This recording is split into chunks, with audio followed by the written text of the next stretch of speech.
अशाच आपल्या परिसरातील नवनवीन बातम्या पाहण्यासाठी आमचा चॅनलला सबस्क्राईब करा।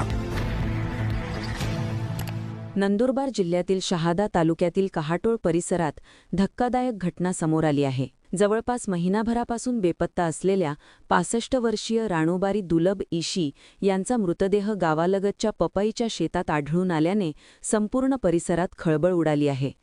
मिळालेल्या माहितीनुसार राणूबाई इशी या 8 फेब्रुवारी रोजी घरातून कोणालाही न सांगता बाहेर पडल्या होत्या।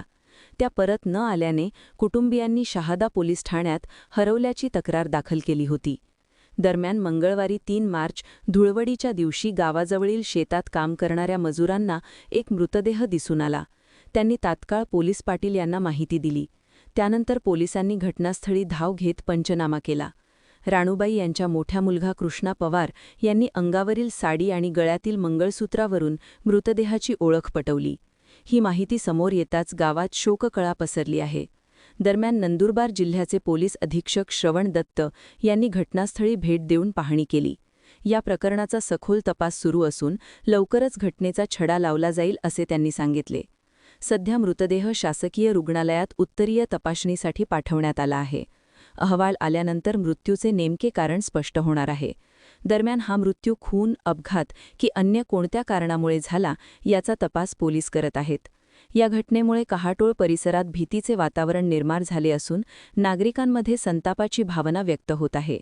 रवींद्र गवळे, श्री नमस्कार, मी श्रवण दत्त, पोलीस अधीक्षक नंदुरबार। शहादा पोलीस स्टेशन अंतर्गत गुन्हा रजिस्टर क्रमांक 279/2026 हा मर्डरचे कलमाखाली 103/1 238 BNS याप्रमाणे आपण गुन्हा दाखल केलेला आहे।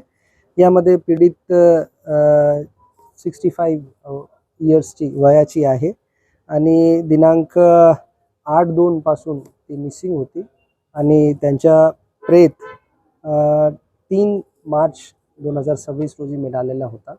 त्या अनुषंगाने त्यांच्या पोस्टमॉर्टम झाल्यानंतर जे काही पोस्टमॉर्टमची रिपोर्ट होती, ॲडव्हान्स जी रिपोर्ट होती, त्या अनुषंगाने त्याच्यामध्ये जे घातपातचे प्रकरण आहे असं समजल्याने त्याच्यामध्ये गुन्हा दाखल करून आपण पुढचा तपास करतो। यामध्ये पोलिसांचा तपास सखोल पद्धतीने सुरू आहे आणि गुन्ह्यामधील जे काही आरोपी आहे त्यांना नक्की आपण लवकरात लवकर अटक करू आणि त्याच्यामध्ये पुढचा तपास करून लवकरात लवकर आपण चार्जशीट सादर करणार आहोत।